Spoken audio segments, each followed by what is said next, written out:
Wow. Please rise for the flag salute.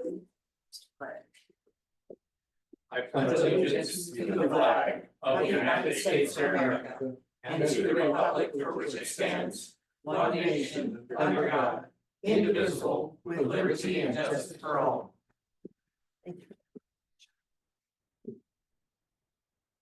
Danielle, we call roll please. Chair Cochran, Co-Chair Craig, Here. Commissioner Rule, Commissioner Pestinger, You. Commissioner Bush, Here. Commissioners Swanson and Bartholomew are absent tonight. Can I have a motion to excuse Bartholomew and Swanson? So moved. Second. Right on. All those in favor? Aye. Those opposed? So carried. Okay, the public may attend this meeting virtually via the platform Zoom by clicking the link above or by telephone or in person at City Hall. Has everyone had a chance to look at the agenda, and are there any additions or removals of the topic? Nope. Madam Chair, Commissioner Craig, since I don't hear anybody speaking up, I move approval of the agenda as printed. Seconded by Chris Rule. All those in favor? Aye. Those opposed? So carried. Public comments may be sent to the Planning Commission Secretary Danielle Chachenko at clerk@cityofboarding.org by 1 p.m. on the day of the meeting and will be read into the record of the meeting. In case of a question, the chair will refer the matter to the appropriate administrative staff member. Comments that come in after the deadline will be read into the record at the next Planning Commission meeting. Moving right along to the approval of the minutes from March 3rd. Has everyone had a chance to review those, and are there any edits or comments? I move to approve the minutes as written. Second. All those in favor? Aye. Those opposed? So carried.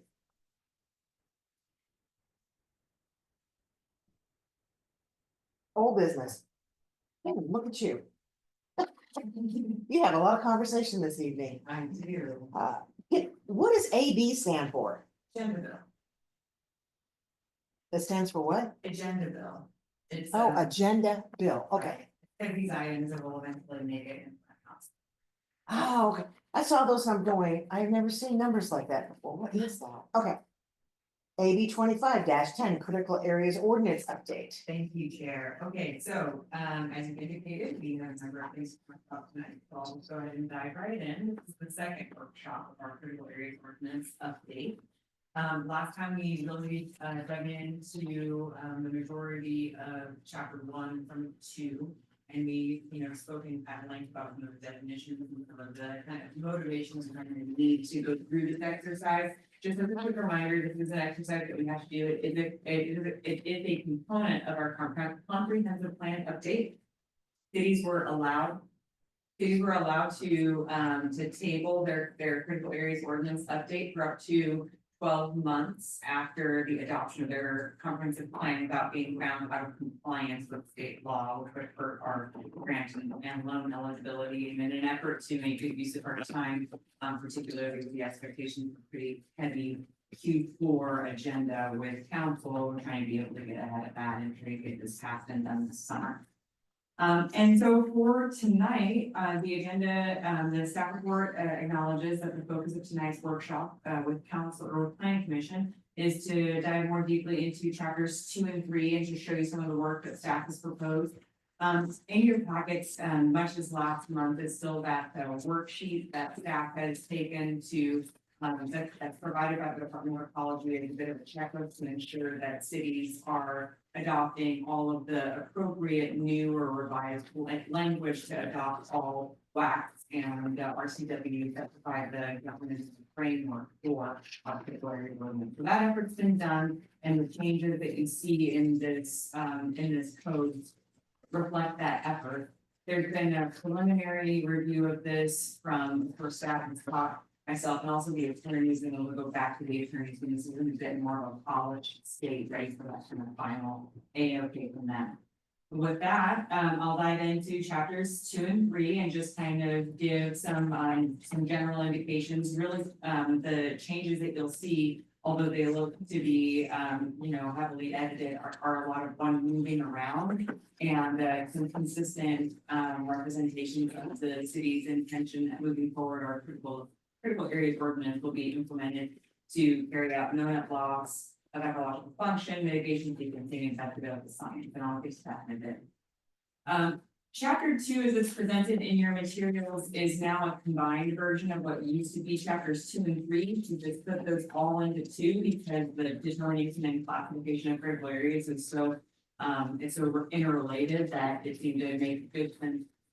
What page are you on? Let's see, this is of your packet, Yes. 16. 33. Thank you.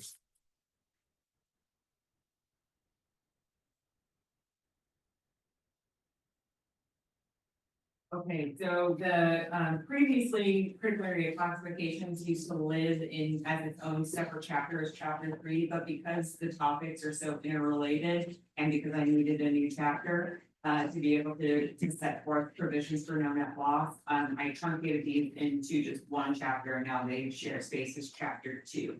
But most of the language that you see is just language that previously existed in 3 and was brought into 2. And so that's why you see a lot of those underlined that just represents that movement of language.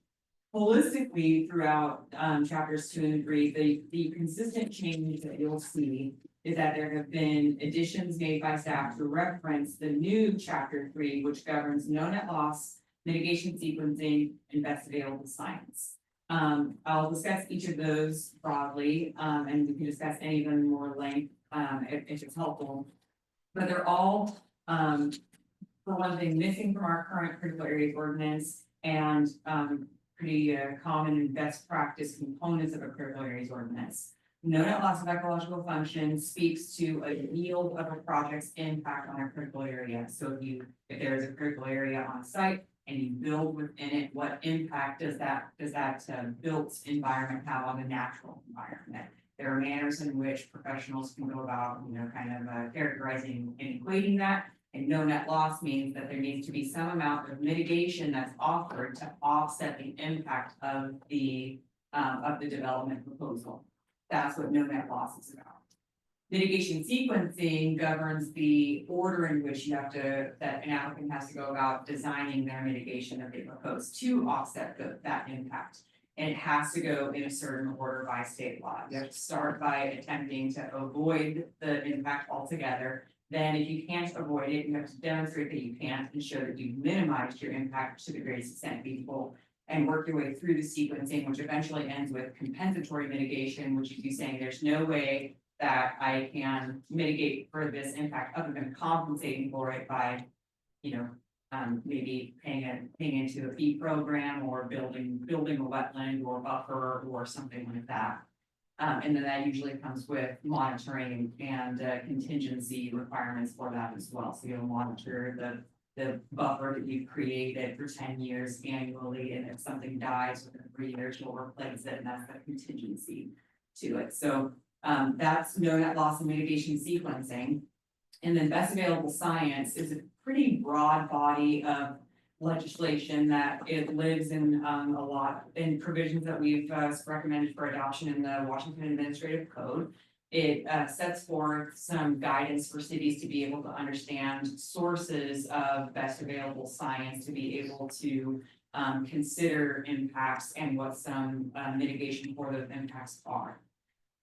In our city structure, we do not have a qualified professional on staff to be able to review things like wetland reports or critical area reports, and then be able to discern the presence of those critical areas and what mitigation would be sufficient to comply with the code. We have a consultant under contract for that. It's a member of the parametrics team. They have the qualifications to be able to represent the city's interest in ensuring that the information we receive from applicants to this effect is accurate and agreeable and, reduces any risk of liability to the city.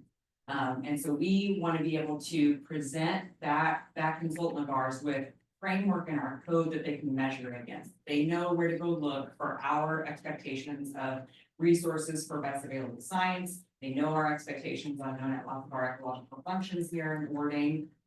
We want to be able to harmonize and enjoy the relationship between the built environment and the natural environment, and these codes allow for that.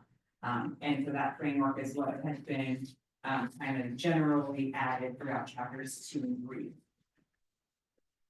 I should also note, before I turn it over to any questions, I should also note that we have undergone our notice of intent to adopt with the Department of Commerce, and the Department of Commerce has shared our work with all of the other state agencies. In your packets tonight, I think that it's exhibit 5 in your packet, and I don't know what page your packet that is. That will help me. Currently.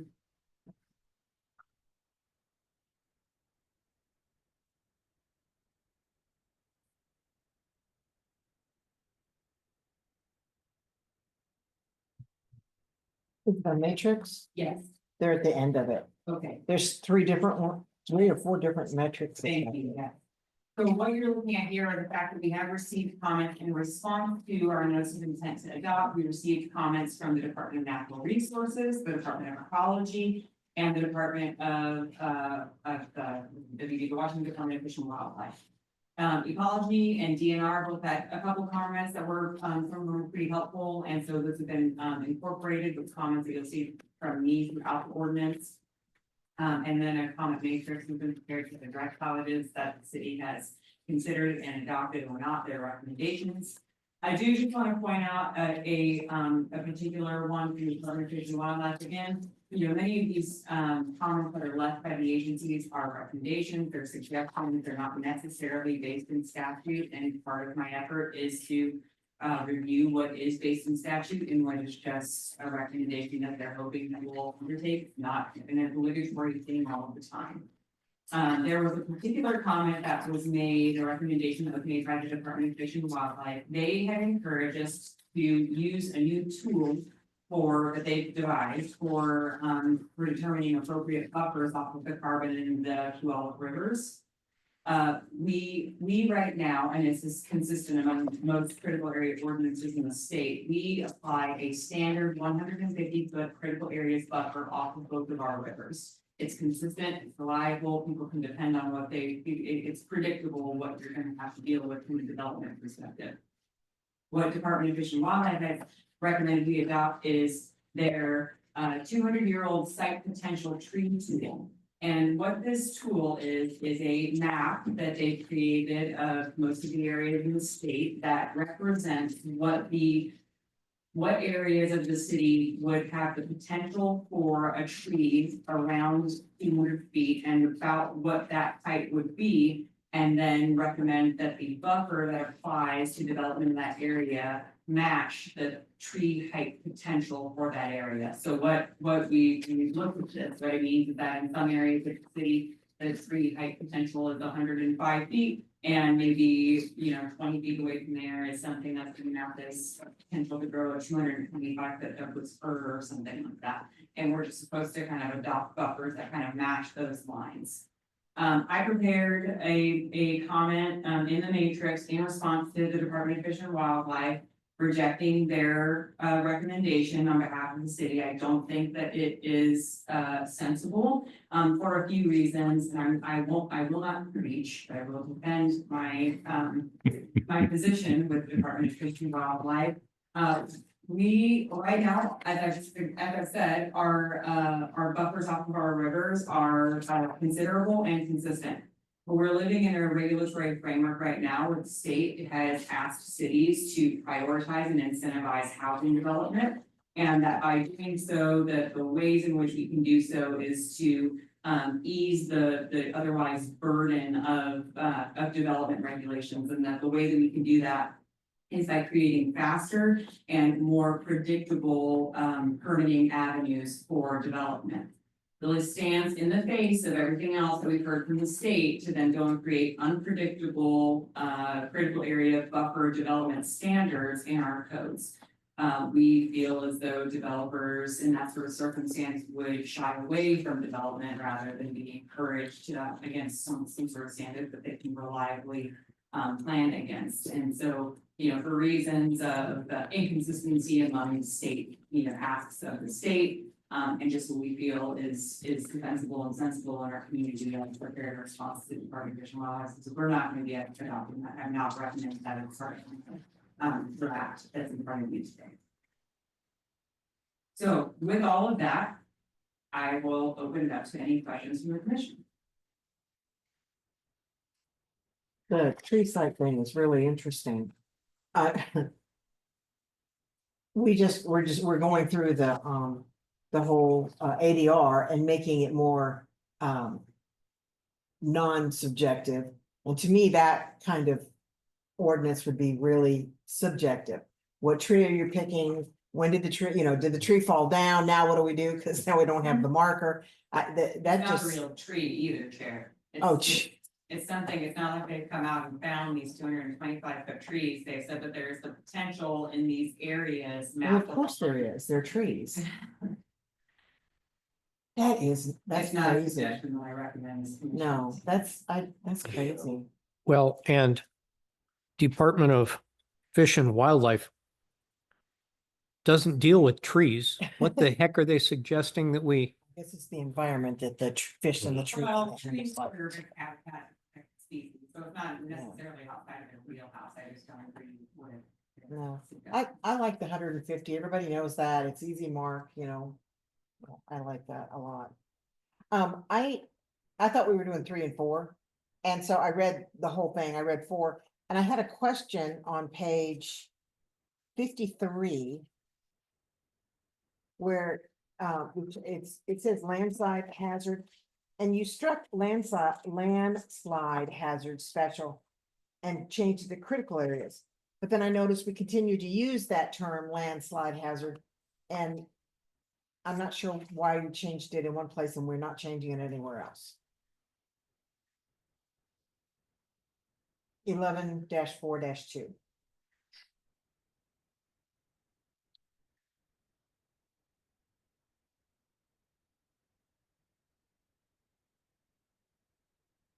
Chair, I can see you thoroughly did your homework. Yeah, I have nothing ahead, else, I have nothing else to read. ahead, because we're not dealing with 4. Well, see my note on my last packet, I wrote on the front that we did 1 and 2 last month, and we were gonna do 3 and 4. So when I got it, I read 3 and 4, so.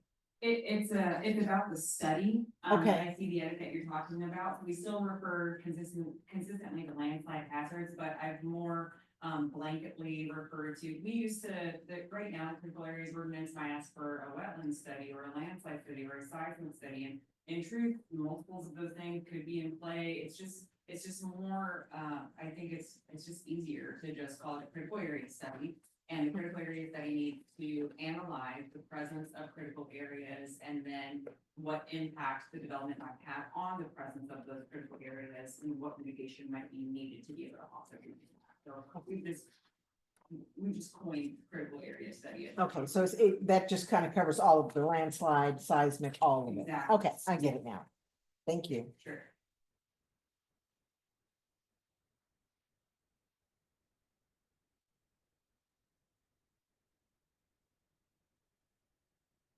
Well, I guess we don't have to go over chapter 4 next.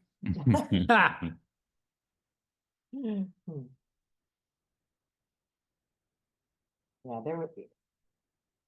there is so much of this stuff. I have to admit, that whole section on where we changed the language to the no loss, no zero, whatever, I forgot now what it is already. Mhm. And I had to read that like 3 times for it. Okay, wait a minute, let me wrap my head around that. Yeah, no net loss mitigation sequencing and best available. These are things that live and should live in the shoreline Okay. master program as well. So we'll be digging into that. I think ours is due in 2027, so Okay, you know. never ending work Yeah, there. wait and bated breath until next year when I'm back on that, but it'll say a lot of the same thing. It's a Okay. pretty consistent thing in terms of environmental protections. Yeah. I just, that whole, we went from critical area classification, we're like, okay, I understand that, but that's part of the wrapping that into 3, correct? And then the Right. net loss is now chapter 3 instead. Correct. Okay, I think I got that. Any questions, commissioners? None. No, Are we? Now, is this all of the critical areas ordinance, or is there another chapter we have to do? So next month, we'll be going over chapters 4 and 5. 4 and 5? 4 and 5 4 and next 5. month, I'm gonna write it right here on the Next front. month. next month. Yeah. You're gonna hold- March 3rd, we did 1st and 2nd, 1 and 2, and then April, we were gonna do 3 and 4. But she keeps moving the numbers, see, so I'll that's take not it. my fault. Following the other. And then we expect to use the remainder of June to, which is through the rest of our council, we'll be asking the commission for its recommendation and council the June meeting. And then getting us, pretty quickly thereafter in front of our council for a study session, and I think that it's the last meeting in June, we expect to have the public hearing. Just beat the deadline. Okay. Sounds awesome. Well, if there's nothing else there, let's move along. AB 25-20 Ording Municipal Code Update. Okay, in front of you tonight for this agenda item is Title 10, Building and Construction of our municipal code. This, as a reminder, is a component of our voluntary, holistic code update. This includes an update of all five codes that are administered by my department. They are in need of them, despite the fact that we just moved through our comprehensive plan update that did make some changes to development regulations. Those are really just changes that were limited to carrying out the task and the scope of the comprehensive plan, and weren't so much of an effort to be able to bring our current code, our code into the current era and make, kind of correct some inconsistencies or adopt some better practices that we otherwise want to see be applicable and enforceable here in our community. Title 10 is what's in front of us tonight. I hoped and originally planned that there would also be Title 14, but that's our flood control ordinance. And right now, the guidance that would otherwise inform us of what changes we have to need to comply with FEMA has been pulled from their website, and they haven't indicated when they're going to put it back up. And so we've just tabled that until we're not sure when. If it stays this way for a long time, we might just have to move forward with the expectation that we'll address flood control ordinance update at a later time when the guidance is back up again. So there's the update on that. So in front of us tonight is only Title 10. And I'll kind of go over again briefly kind of what the general edits that you'll see in Title 10. One is that by large, we adopt state governance for these codes. There are a lot of codes that are referenced here that no longer exist, even in state law. Things like the barrier-free design, that's chapter 9 of Title 10. Barrier-free design refers to ADA standards. Those are otherwise adopted in the International Building Code, which we've already adopted. We don't need a separate chapter. Again, as a reminder, I don't like to look at a code. It creates room for inconsistency and error. If you're going to adopt what the state has already provided, we're within our right to do so. We can adopt revisions to do that. But if we're not adopting revision, not best practice to just try and reiterate what already is written in the international code that we're adopting. And so, as an example, you'll see that all of chapter 4, I'm recommending be stricken because it governs our energy codes for residential and non-residential development. We already, as a practice in this city, have adopted the International Energy Code, and so there's really no need to have this code in here. The one code, the one chapter in here that we're still working on internally in my department is chapter 7, that's the property maintenance code. We do have at the international level what's called the IPMC, the International Property Maintenance Code. We are still discerning at the department level whether we want to move forward with just kind of holistically adopting that, or if we want to take some freedoms with that. So we're still yet to be able to kind of work over this chapter. There might be some changes to this one moving forward, but otherwise, this has been kind of mulled over and considered by our staff level interdepartmental group, and then and brought to you tonight. So we know that we're gonna largely adopt state government and otherwise repeal many codes that attempt to implement that. We know that we have represented, the violations section under chapter 14 to just more succinctly point to where violations are already governed in Title I of our code. Again, just trying to be able to remove that duplicity and just, a violation is a violation and it all lives here in Title I. And then, otherwise, we really beefed up chapter 16, which is our grading and clearing, chapter. It governs any sort of clearing, grading, filling, cutting activity, within private property in our city. Presently, our code reads that all grading activity in the city requires a permit.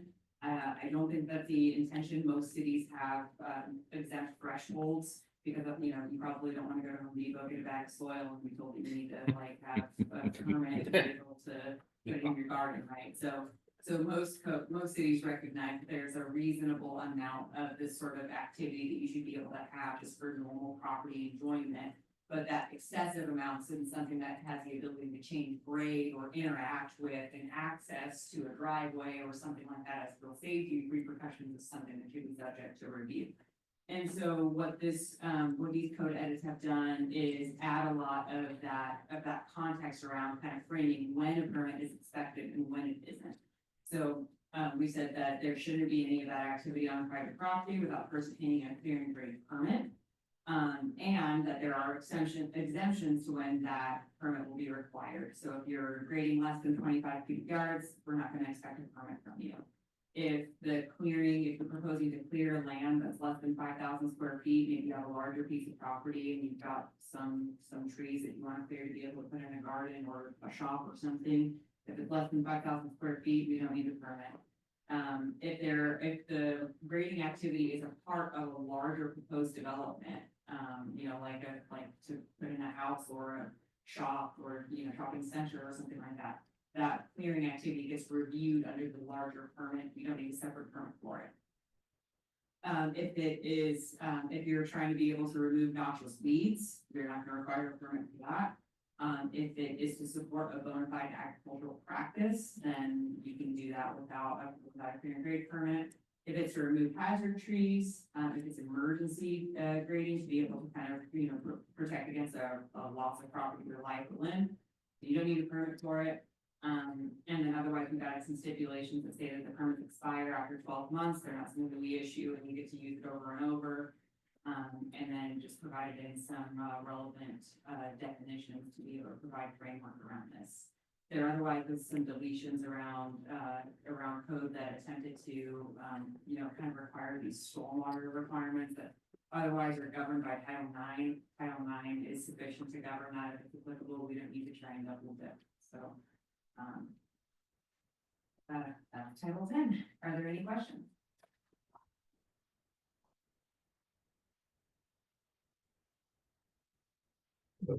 What I gathered from this is more or less a lot of cleanup.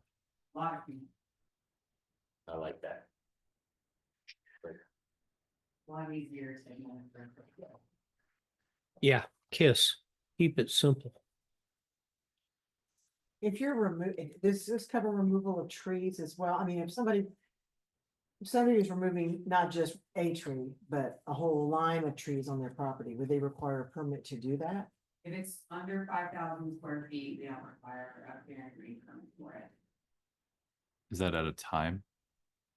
I'm just looking for loopholes at this point.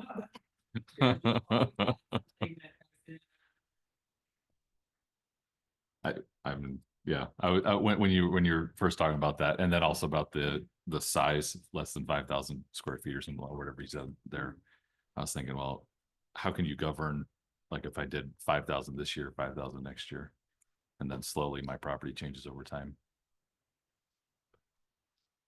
What I was thinking about too is that a lot of times the evergreen trees, if they're planted in a group to begin with, you really usually can't take one of them out. If you take one, then the others are gonna fall. They just don't, once they've been supported by other trees, they don't grow the root system they require in order to stand on their own. A perfect example is, you may never have seen them, but there used to be a row of evergreen trees between the Key Bank and the school property there. And one of them died, and literally just within probably 3 or 4 years, each one of them either fell over or had to be taken down because became dangerous, because they just don't stand. And then we look at this, I always worry about what's going on in the park, and sometimes people have made remarks about, thinning out some of those evergreen trees, and I said, you really can't do that. They've been planted that way, and they depend on each other to stand. And if you start taking some down, or if some die, then you have a problem because they start, falling. And the, Totally true. yeah, so when it comes to, living things, there's nothing, you can't be, you don't know. If it croaks, it croaks. You can't do anything. Well said. Probably a quote of the night. Quote of the night, yeah. Croaks, it croaks. All right. Any other questions? No, Nope. I thought it was great. Thank you so much. Yeah, it looks good. This month, we're doing Title 10. What next month? It is in my stack.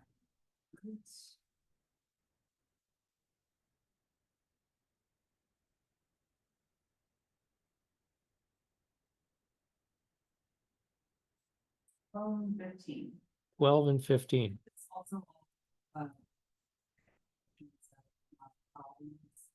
We've already started taking into account as well, so that's great. Haven't heard of 15 quite yet, so. It. It may be that there's a bit of a slip in this schedule. We'll see. 13 is a bit of a big unit too, so might take a few sessions to look at. Okay, moving right along, AB 25-35 ADR guidelines, 25, 31, 31, what did I say? 35. Oh, wow. I'm dyslexic some days. Okay, so, in front of the commission tonight, it are some exhibits that, really kind of round out the effort that we have made in the ADR guidelines since October. I wanted to be able to provide, just for clarity, I wanted to be able to provide both redline and clean versions of our municipal code update and our guidelines update, just so that it's much easier to be able to see what the end result would be. We are expecting to have our public hearing on this next month. And so today we just wanted to be able to come back and review any kind of last changes that were made, like small cleanup sort of changes that we made. And we were finishing up this effort, and Scott wanted to be able to introduce another topic of conversation on this as well. So just briefly, I'll go over some of these quick changes. It was a recommendation, and I think a good one, a good note by Scott, that right now our ADR code is really varied. It's 3, 6, 7. We really have to drill down into the sections of like to even find the regulations. It'd be a lot more exposed to our community and easier to be able to find and digest and understand if it lived not in a state that was so varied. So instead of being 13, 6, 7, we have rewritten it as chapter 10 of title 13. So the changes that you see that reflect now 13-10 are, with that intention in mind. We also got some feedback from the city attorney about the regulation of political signs. This is something that we should expect from the city attorney to be able to protect us against, or to protect other people's, constitutional rights. We all do our freedom of speech, and so to be able to govern the content, political, if we can read the content, it's political, and we try to govern that, so we're governing the speech on the sign, and so she's asked us to remove that, and then also gave us instead some recommendations on temporary signs that we can regulate based on the government provisions of their size, that will include content. That really is something that we should have codified anyways, and so we recommended 12 square feet in total to give a temporary sign index. It can be 6 square feet per side, can be the, content of your temporary sign, or the side of your temporary sign, otherwise it doesn't govern the content. So that was a recommendation by the attorney for how to go about addressing that concern. And then we also added in, as was discussed with this commission, we also added in an optional pre-application conference with the commission. So we built in some parameters in the code for an applicant to choose at no charge to come to the commission and present a project in case they want to get some early feedback from directly from the commission on its consistency with its proposals consistency with adopted design guidelines. This is a good way to be able to give applicants the opportunity to voluntarily do that. It doesn't constitute a second public meeting that otherwise is now illegal by RCW. So it gives the opportunity for somebody to be able to do that without driving us out of compliance with that RCW requirement of no more than one public hearing for a design project. So we added in that framework, and I can address any questions around that before I hand it off to Scott very briefly.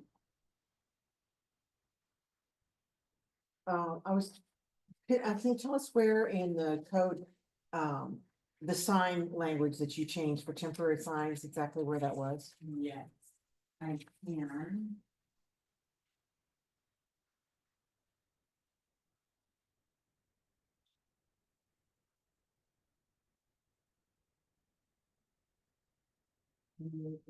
The page number. Or at least a code? Okay, page number signs. The page number in the clean version is exhibit A-6. The code is under D5.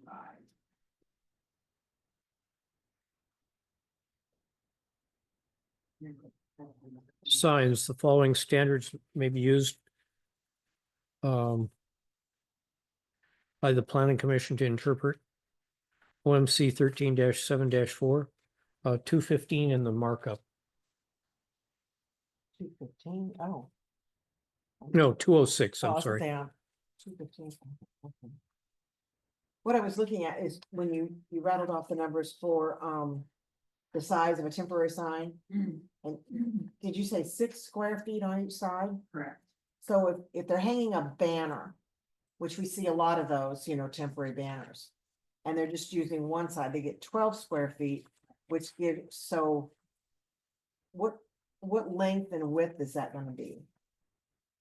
So like 3-4 or 2-6. is that a standard? Danielle, you see temporary sign permits. Is that a standard size for the, For banners. for banners? I'd say typically they meet the I requirements mean, I for see that we one. have one out here for the daffodil parade Mhm. hanging on the fence. I was curious if that was a permissible sign as far, with this new measurement. Gotcha. Yeah, I can't speak to that one, but like, for example, with the banner on the Ording Automotive, I believe that was brought up during the last meeting. Yeah. We've gotten a temporary permit for them, and that one should, I believe, meets the requirements.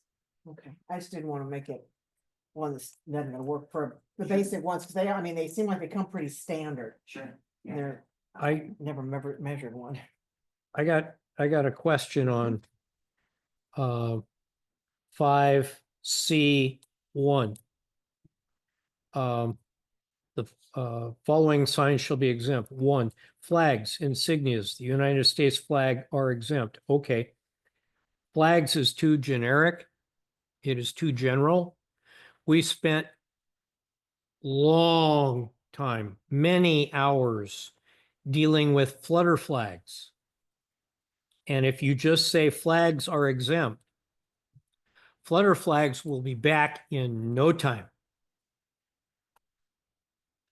And so we need to be more specific with regards to flags. We just add, say flags, insignias, United States flag are exempt, not to include flutter flags. Okay, that's better. Not to include flutter flags. Yeah, Because that's the ones we're trying to keep out, because they stick them in the ground everywhere. Where I don't know how you're trying to say you can have this size flag and that size flag and that size flag. It's gonna be crazy, because they make flags the size of this room, so. well, yeah, but I mean, Yeah, I think saying what we don't want right. would be easier than trying to say. Oh, yeah, exactly. Okay. And yeah, so not to include flutter flags. I think that's about the only flag that we don't Yeah. specifically want. And that's just because they stick them everywhere. Yeah, and we fought, I mean, that, oh yeah, we drove the city attorney absolutely up a tree. But we finally got it, and the community was very happy and thankful because we got rid of flutter flags. This is easy for me to be able to add to Okay. the materials before our public hearing, so I can add this into the materials that go out with public noticing for the hearing. Excellent. Are there any other comments or motions and modifications before I go? Anybody? to Scott?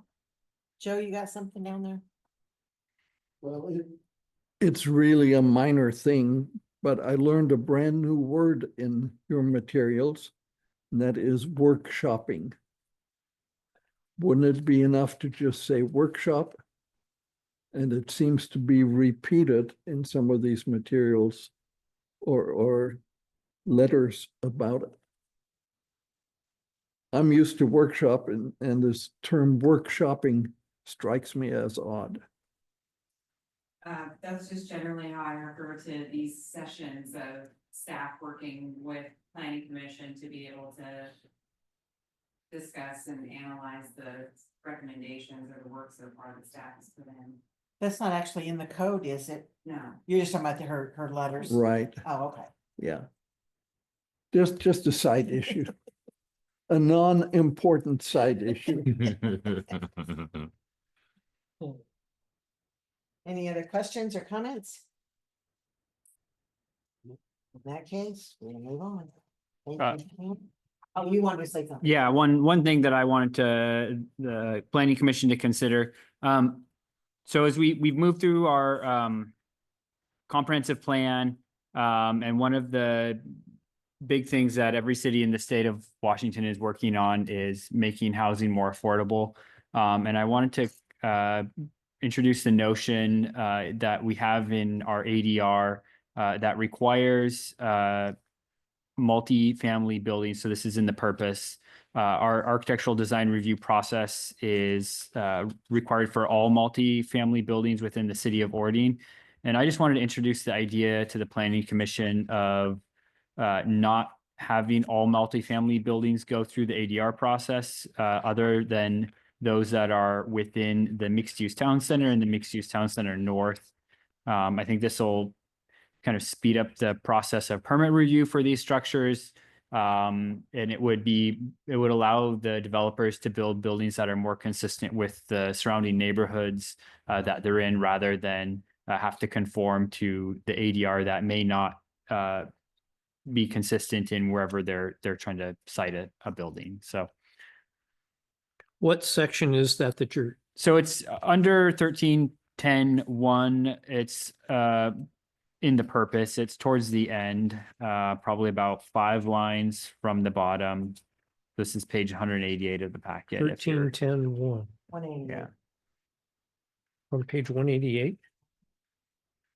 Oh, okay, you're in the smooth copy. Oh. My concern with that is right now, most of Orting's multifamily construction is, the max has been 5 units. And what I've been seeing when I've traveled outside of, Orting and the United States, there is a lot of construction going up where they're building boxes. And that's an apartment building. And they are really, really ugly. It's just like they slapped cardboard boxes together and put doors on them. They're really horrible looking. And I would not want to see that in Orting. And so far, we have been really, even on the duplexes, we pretty much have let them, as long as they've got some texture and some, varying, heights and stuff and gables and stuff, we've kind of let it go to what they wanted. I've had a lot of heat already about the apartment building on The Corn. Corn, yeah. So that would still be subject to the ADR code. Yeah, I know, but I don't want to see one of those built, I don't want to see one of these box buildings built anywhere in town. In a residential neighborhood, just because we want them to build with whatever it looks like around them, that doesn't necessarily mean they will. And I've seen some places where they've torn down other houses and to get the bigger lot and then built boxes. Now, I have to admit, all the apartments I've seen, like in Puyallup, and they're building a whole new set there at the bottom of Shaw Road and Pioneer. And they're not bad looking buildings. They've got pitches, but they do have flat roofs in the middle, which don't make any sense.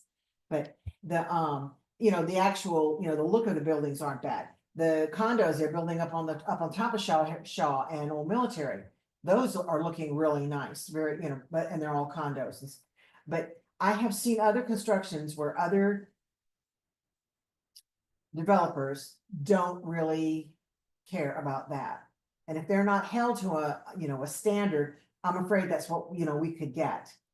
And right now, there's really no places, unless something, you know, totally bombs out with the school and somebody wants to build, you know, apartments on that site. There's not too many places to build an apartment size building other than, you know, our 5, maybe 6 unit, you know, complexes. And I really don't want to give up the chance to tell them how they, you know, what they can look like. Well, I agree wholeheartedly. I put in time with a security company and we've got 2 sites where they're building in the middle of communities. And the communities are looking nice. And the houses all have, you know, but where they have come in and put in 3, 4, and 5 triplex, quadplex, whatever. And they don't have personality, not at all. And when I question, you know, what's the deal? Well, the builder just decided that he'd throw it this way because it was quicker and faster and easier and nobody cares anyway. Yeah, okay. Chair. We care. Nice to talk about Tacoma that way. Okay. I would really hate to see our input Yeah, I don't want to. Remove from- I don't. from our community because, you know, you take out 2 or 3 of these houses Yeah. to get the property, to build the structure on. And if you don't have to check with anybody, it can look like whatever you want it to look like. Yeah, I just, you know, I've been on this commission long enough and dealt with enough different developers. And it doesn't take anything, any little loophole that we've left in that code, they weasel through. And I just don't want to give them the opportunity to build whatever they want without any control. The way, you know, we see the city, that the community sees the city. Chair, could I just ask a Sure. point of clarity? One question that comes up to me in terms of being able to implement the ADR standards in areas outside the UTC for any apartment structure is that it's likely otherwise surrounded by structures that haven't gone through the ADR process because they're not subject to it. Right. Mostly houses. Right. And so you know, it brings me concern when I think about how it is that we'll face some of the code requirements for how it is that the site is, or that the structure will be consistent with its adjoining sites. We have codes, we have provisions in our ADR that states that there has to be some sort of complementary nature between the site and its adjoining site, that there needs to be complementary yet contrasting colors between the buildings, and that there needs to be sort of facade elements, architectural design features that carry through consistency among the street, you know, among the adjoining properties and structures. So there should be some sort of, you know, we govern, you know, the structure as it exists on the site and its relationship to the site and the adjoining structures. And so, you know, a question certainly raises in my mind about how if there's, you know, kind of a hodgepodge of architectural designs and features that otherwise surround the site, how it is that an applicant could propose something that's consistent with those regulations. Well, so far we've had, you know, the housing styles in Ording are varied, extremely varied. And some of them are from like little mill houses, log houses, and, you know, up to, you know, nice big Victorians and Bless you. whatever. And so it would be more difficult, but I also don't want to see them buy, you know, buy a big piece of property, you know, it's got an old house on it, tear it down and then build a box on that and make that an apartment. That's not gonna fit in with the neighborhood either. Mm. And without some kind of control on what they look like, I don't wanna give them that kind of control. I hear that, Chair. I hear that. I You know, don't know. that we how already fast get a big fan, a lot of noise from the neighbors about them building an apartment or a multifamily thing there to begin with. Mm. And now, if we don't have any control to say what it looks like and they build a box, it's gonna make the city look like, you know, we don't care. Are you not concerned with an applicant's ability to approach this commission with an application that showcases consistency with all of the requirements and the design No. standards? I'm sure they'll find it. They'll find one. We've already said, we've done several, we did the 5 unit here on the corner. We've done multiple duplexes, which I didn't really want to do duplexes at all. I don't know how that even got into the shuffle. But and most of them have fit, very nicely with their neighbors. Mhm. And so if you're gonna do, an apartment, then we need to have control over what that's gonna look like, especially if you land it into a residential neighborhood. And now all of ours are, they're all zoned urban. And so I can see where, we're gonna be pushed hard to take some of these old lots and put an apartment on it. A fourplex, a sixplex, whatever. And I just wanna, I want the city to be able to control the neighborhood and the mitigation factors around that building and how it affects the neighbors. I didn't think the corn was gonna be that bad until it went up. And then the parking lot on one side and the little house on the other side, it's just like, oh my God, they just ghosted that house. We don't want to Yeah. add time unnecessarily to the permitting process. We're sympathetic to what you're saying about wanting to get them through as fast so that they can get it built in an expeditious time but to discount and to cut out the voice of the community in their plan, I think would totally change the whole complexity and the whole complexion of what we know as Ording. Because they would immediately jump on and say, well, we don't have to go see those people anymore. We don't have to worry about it. Let's just do. And then the neighbors come screaming at us and come screaming at you. And let's just not rock the boat. I just don't want to give that up. I Yeah. don't. Scott, is there any other underlying factors other than timing? And then what kind of timing are we talking here? It's timing and cost, and the idea was to be able to save some dollars and time in the process. And so they built a for- box. So, yeah, so it's saving the developers money is what you're saying? Yes. That's kind of what actually with the Bridgewater project. Originally, they wanted to build multifamily, and you were here when that started. And there were so many community members that just came unglued over building an apartment complex down there. They wanted to rezone it multifamily, and they, the neighborhoods turned out in big form to say no. And I don't want to give up at least being able to control how it's gonna look when you're done. And I have seen now, maybe not so much here, but if you go into Tacoma, we drive down Tacoma Avenue in Tacoma, and they've got these giant apartment buildings that are just literal boxes. And some of them are painted like half is yellow and half is blue, and they're hideous looking buildings. And I'm sure they were cheap and they were cost effective and all those things that developers talk about, but that has nothing to do with our rural Ording, which I know they don't like us to use that word, but we are. And that's what people that live here feel like. We're rural. We want to be rural. We don't want to be Tacoma or Seattle. And I just don't want to give that up. I won't sign on for that because I don't trust them. I've been around too long to see what they'll do. And I just don't trust developers to do what's best for Ording. The only one I've ever seen that did something good was the PSI guys. They took a dump and turned it into a beautiful building. Yep. And that's the only people I've seen that's done that. And they came in willing to do whatever we wanted to make it look great for Ording. But most of them are not like that. They roll up, they have the final inspection, and then they roll up the grass and move it to the next yard. I saw them do that. I saw them come in and take the gutters off of one house to put them on another house, so they can get the final done.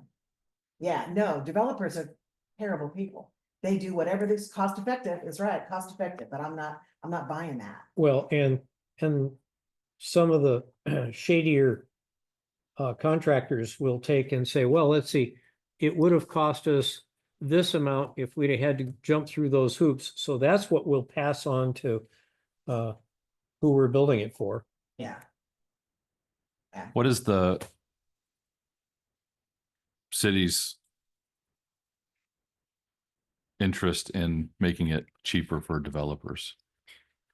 So it's not necessarily the idea of making it cheaper for developers. It's making it cheaper for people that want to purchase or live in Orting. So Yeah, so it makes it easier for us I- as a city to one of follow the guidelines. yeah from one the of state. one of the goals of the comprehensive plan, and one of the things that we're obligated to address here over the next 20 years is making sure a portion of the housing that gets built in Orting is affordable to certain deciles of the income spectrum. And the intent behind the request is to help, very, marginally try to nudge the cost of developing new units of housing in Orting.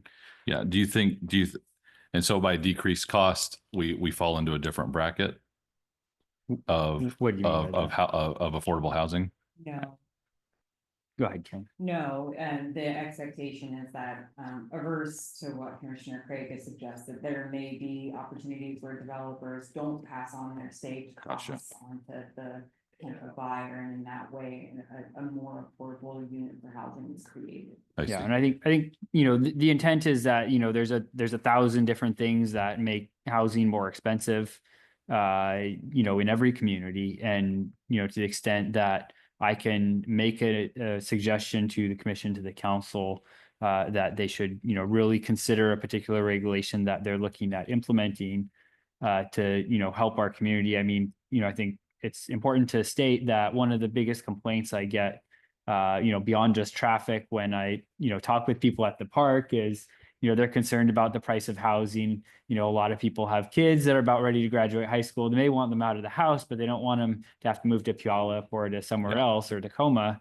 But there's no affordable housing in Orting for most people. So Sure. I think, again, it's just one area that we can control, that I can make a suggestion to consider outside of the mixed use town center.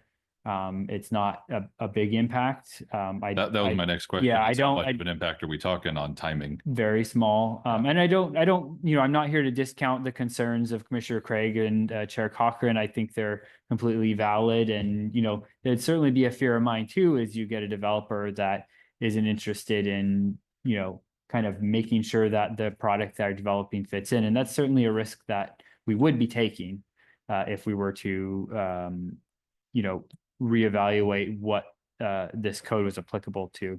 Yeah.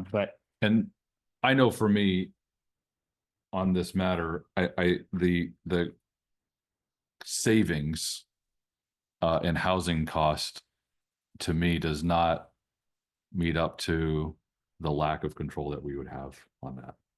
Like I can't justify. Forfeiting our community for somebody else to come. And, Well, you know, I and- don't know if I would see it Okay. quite. You see this map? Sure. The little purple squares? Those are all oversized lots in Orting. All of those have got old little houses on it that could be torn down and somebody could build whatever they wanted on them. Sure. And if I lived next door to this, which I do live next door to one of these lots, I would not want an apartment building, a box built next to my house. Sure. So I don't want, and any community member, they're living next door, they're not gonna want the city to allow some developer to come in and tear down the little house and build a bloody, giant box apartment there. I'm not saying not to build an apartment, but I want an apartment that's nice and it's gonna fit in with my community. Yeah. Not something that I can't control what it looks like. And that's what, this is a scary map. This was done by Henniker back, I've had it a long time. but I don't have to throw anything away. But, and it shows all the large lots in town that are above so many square feet that can be, reimagined. And I think about the little houses next door to these big lots. And what would happen if they were to build an apartment building on the lot next to them? Yeah, I think Where do you live? I'm echoing, Yeah, I think that map echoes what I'm saying, the cost savings. For a developer to Varner. pass on to affordable housing, I don't see. That it would, well, you don't really. I can't see the justification for that. And it was funny, because when he started, he says, there are not that many in the old town, until he started marking them, and he says, oh my gosh, there are a lot of these big lots in town. And you could completely ruin the whole flavor of our community by tearing down little Yeah. houses on big lots and putting out whatever you want on there. And that's not what, when I started with this thing, we had a survey when we did the ADR. When we went around, we had a survey, we had a huge Yeah, we do. response from the survey. And one of the things that people lived here at that time said over and over again, small town, rural, that's the way it is, that's why we want to keep it, that's why we want that feel to always be here. And I just don't think that allowing developers to do whatever they want on their lot, no matter where it is in town, is sticking with that promise. I just don't agree with that. Yeah, You can have it back after we make copies. I don't know, that. I think I do have, I think, 10-2-17. We did an underdeveloped evaluation of parcels in this city last year. It'd be a lot more updated than Oh, what you're good. sharing right now. I can share that with you. Oh, That'd be absolutely. yeah. I said that, Roger did that for us several years, so I keep a, folder of the maps, because I like maps. as a millennial Some of my maps are really old. renting family in Ording, I definitely feel the need for affordable housing. Because we want to buy and live here, put down roots for long term, and it's difficult in a renting situation. And we love the city, we love where we live. And understand the long-term residents that have been here a lot longer than us, but at the same time, affordable housing is a need. I just don't see the justification in this area to lose control of that, yeah. We're gonna wrap up our comments quickly before the Yeah, power goes. I was gonna say, here comes the typhoon. Okay, moving on, let's do bridge. Thank you, water. Scott. Is that's a wrap on, That's fine. that's a figured wrap that on was the response ADR I was gonna guidelines, get. right? I'm sorry, what? That's a wrap on ADR Yes, guidelines. ADR. Did I jump? No, the next. No, one was no. the- Bridgewater Yeah, plat, Bridgewater. right? Okay. And the public hearing next month. Yeah. Oh, yeah, for the ADR. Bridgewater, when I first looked at the map, I thought, well, why don't we just make it Skinner Circle, because it goes right straight across the street. But Scott pointed out that we don't have too many, street left to name. And that maybe we should, pick something, another historical name. And I looked in my list that I have. And there's a lot Yeah. of names still, even though we've named a lot of them. Consistent. The, there's some funny names. We can, I always wonder what these people that live on some of these streets, they probably, I don't even know how to pronounce the name of my street. Thanks, Glenn. Yeah. I can pronounce it, I can't always spell it. I have trouble remembering how to spell that one. But, yeah, there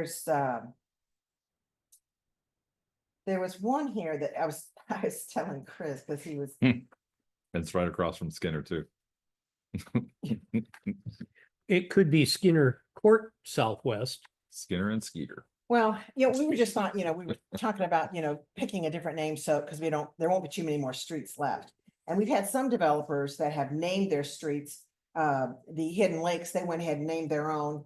And did Meadows do, no, not Meadows, somebody else did theirs, because they're trees, maple and, Mountain View Estates, or is it I think it is Mountain View. the other one? Whatever. Yeah, they picked their own, and so, we really won't have too many left to pick. There was. I was looking at, I can't find his name now. Weckel. No, his name is Teeter, Oh, Teetor. Teeter. Reverend Freeman H. Teeter. He was a school teacher. He worked at the creamery. I bet you didn't know there was a creamery here back in the 1890s. He clerked at the Thompson and Calendar store. He was a minister at the Methodist Church. And in 1896, he received the highest award for butter making. That was an important job back then. Go, Mr. Teeter. There's another guy named Henry Vortman, Voortman. And he was an ordained in 1887. He owned the Valley House, which was a boarding house.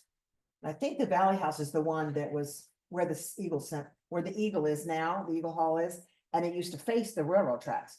So that way they were the closest ones to so when they'd stop, they'd stay at the boarding house there. Definitely closer to Teeter than Vortman, I'll tell you that. Vortman, wouldn't you like the one Vortman? I would hate Vortman trying to tell Circle. people how to spell that, yeah.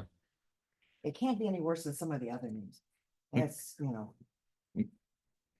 I don't know, let's,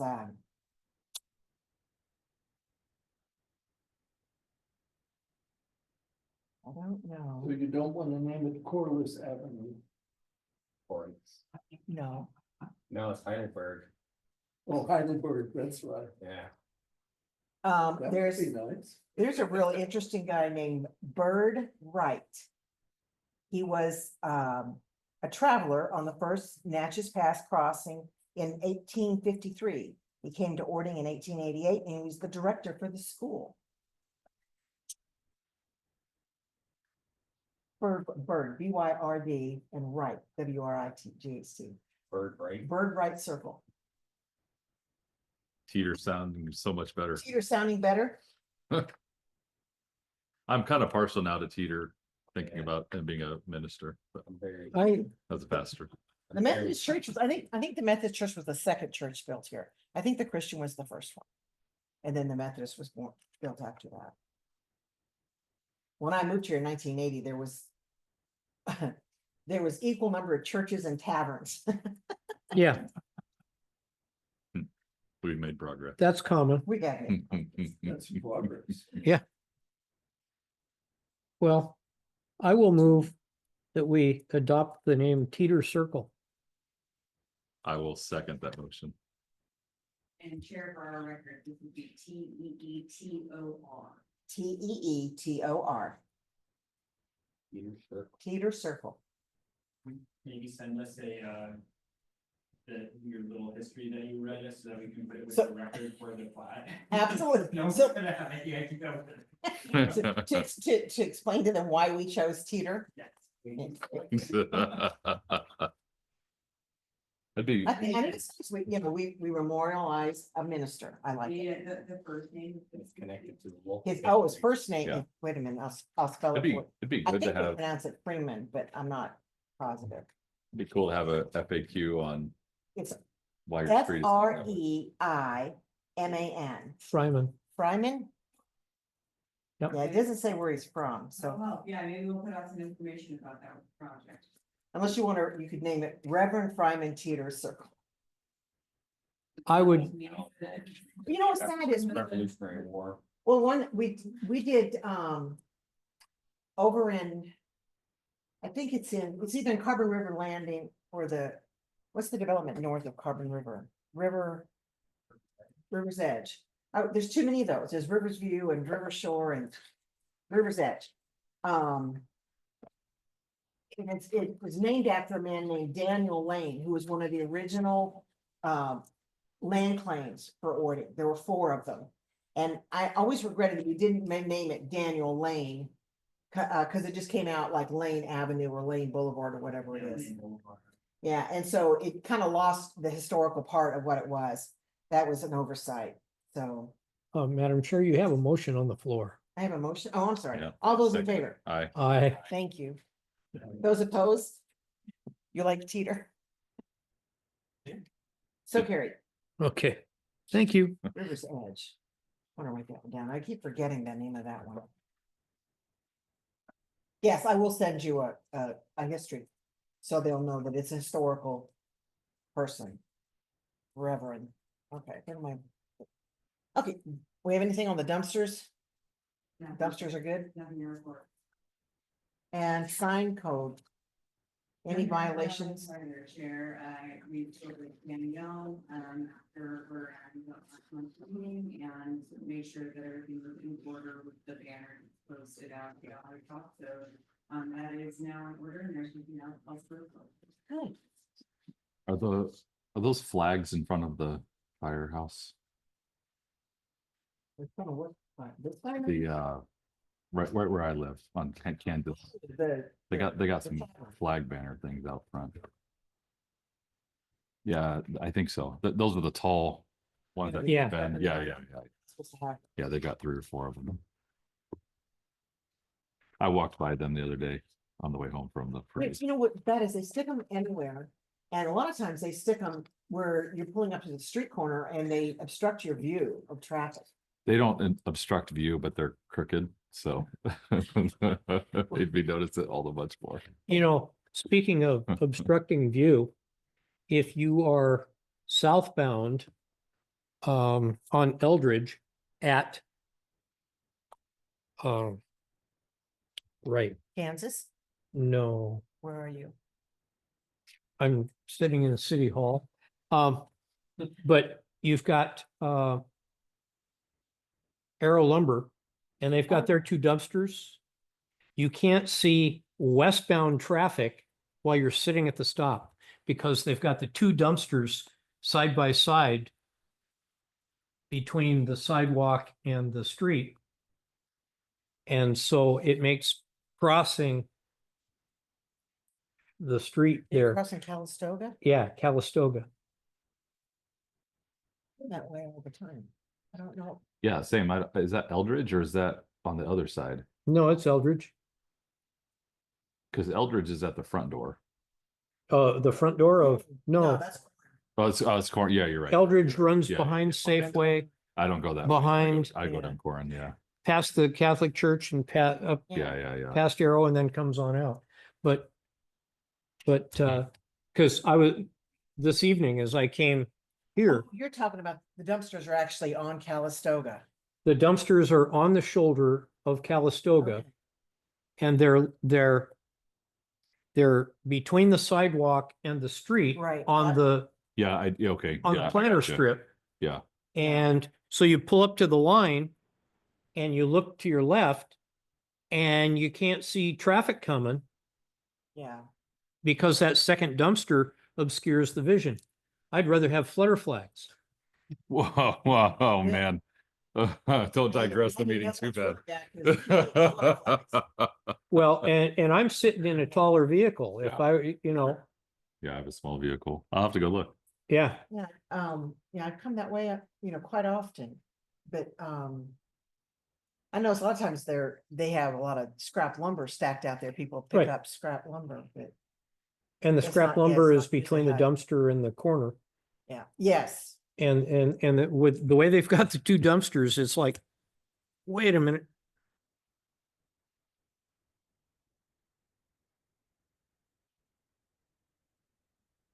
Alrighty then, maybe hope we check on those guys. the- well, I wanna do one thing, just good for the order here. I didn't see anybody at the bridge thing. Did you show, Joe? I didn't see you there. Okay. They had a really nice little ceremony. They had, quite a few people talk, a lot of people who were part of the original, yeah, the original Bridge for Kids committee. And, it was really nice. They all had gold shovels. And they were digging in the street with a big pile of rocks. But it was a nice ceremony. They did a nice job. And I noticed the cranes are now gone. So what's the next step on the bridge there? So we're gonna do the pier caps, which is the next step, but I heard that they're out there excavating around the piers that they drilled. We've also got, some anomalies in a couple of the piers that we're working on sorting out. Apparently this is like an expected part. There's an 800-page federal highways manual on building Of course piers there and is. bridges, and there's a whole several chapters on fixing them when they go wrong, so trying to figure out what happened, so. Do you know how far they had to go down to hit rock? Yeah, so there's no rocks, they're floating, in the mud flows. It's about 95 feet down. Wow. That they had to go. Wow. So, but it varies depending on which one. Yeah, they've got a big on the east side where the piers are. They're down probably 10 to 15 feet around it, like big Oh. swimming pool with, you can look at it and there's today it was a swimming pool because of the rain, but you know, and you can see the piers sticking up. Oh, It's- wow. Well, you know, Ording is really funny because I know when they built the high school, they had to go like 80 feet down to hit, you know, substantial rock or whatever they were hitting. I don't know. And when we built the bell tower, we only had to go 30 feet. Mhm. So, you know, Yeah. the underlayment here is interesting. Yeah, so from the geotech reports that I've seen of the valley, so bedrock is several hundred feet down, so you're just hitting kind of bits of gravel and other things that are a little more supportive, so the next step, so they've over excavated around the piers, and then they'll bring in formwork and add rebar and other reinforcement, and then they'll pour a block on top of it that basically supports the girders that will go across the highway. So sometime over the summer, I believe, we'll close the highway one night and the girders will come in on trucks and there'll be a couple of cranes, they'll pick them up and place them, and by the morning, Wow. Oh, my goodness. That's gonna be so cool. yeah, so they're sitting at a yard somewhere wherever they got poured, probably almost. Oh, my goodness. My kids are excited. So they'll be pretty Yeah. substantial. That's gonna be exciting. Once that overpass, the kid pass is in, is the school zone at the intersection gonna go away? Okay, So there won't be, I don't think we'll have any more crossings. So this will be the one at Williams, and then there'll be obviously the bridge. But there won't be other crossings. We'll get rid of the school zone, other than it'll still remain on White Hawk Boulevard and then in front of the high school. So school zone at on White Hawk, on White Hawk, right.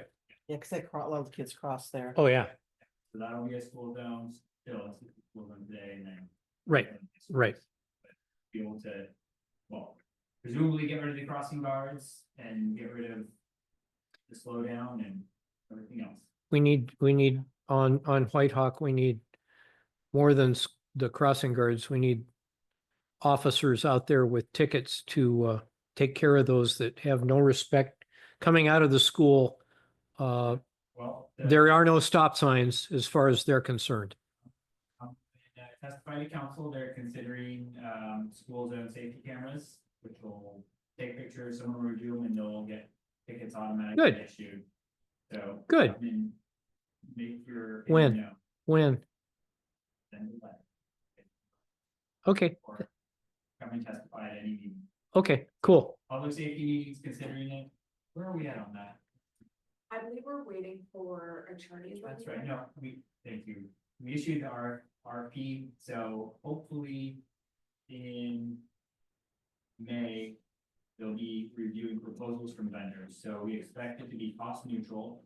So it won't cost the city, the taxpayers that are following the rules money. And it'll be fully funded by people that don't seem to respect. the state. Excellent. Thank you. Yeah. That's cool. So council has to vote on it, so it's not a done deal. and Understood. It's a little divided, but that's kind of where the project's at today. Yeah, good, because I mean, it's since I travel on that street Mhm. all the time, it's like, I love it when I see one of our black and whites sitting kind of watching it, because then they kind of, pay attention. Yeah. Sometimes I don't have to even be an officer in the car, just to have the car parked there. That's right. Slows him down. That's, yeah. I saw a review that some vendors charge 85% of the money that is taken in, and others only charge like 53%. So apparently there's a need to shop for the provider of the facilities that flash the lights. for- Oh, yes. Yeah, no, there seems to be a wide range. The one that we've kind of used to gather information about how these things work charges a flat fee. And then a very, like, this nominal fee for email tickets.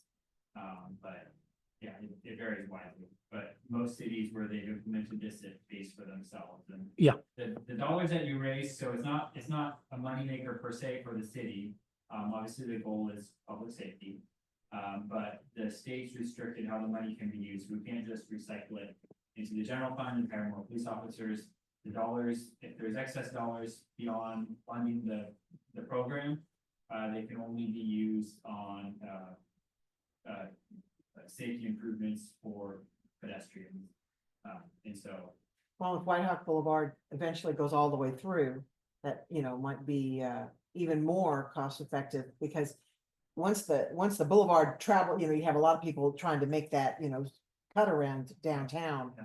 That, you know, you've got people that are disrespectful to and the kids get out of school a lot of times different hours of the day. And so I think a lot of times people aren't paying attention to, like Fridays, I know the elementary gets out at 1:15. And sometimes the high school gets out at 12:15. And so, you know, you're not realizing that, you know, there's children about. And some of the teenagers are terrible the way they drive, so let us know. Anyway, anybody gonna be absent in May? I will be Who said that? Chris Rule, Where on earth are you going? Nepal, Again, again. Swanee. All right, I guess we'll let you go. on Cinco de Mayo. Is it really gonna be Cinco de Mayo? Yes. Because- gosh. Report from the council, anything interesting on their part? just the traffic cameras, we don't have them on the, Are we allowed to know who's divided on this traffic cameras? It's up to the people. Okay. They didn't really talk about it as a whole. Okay.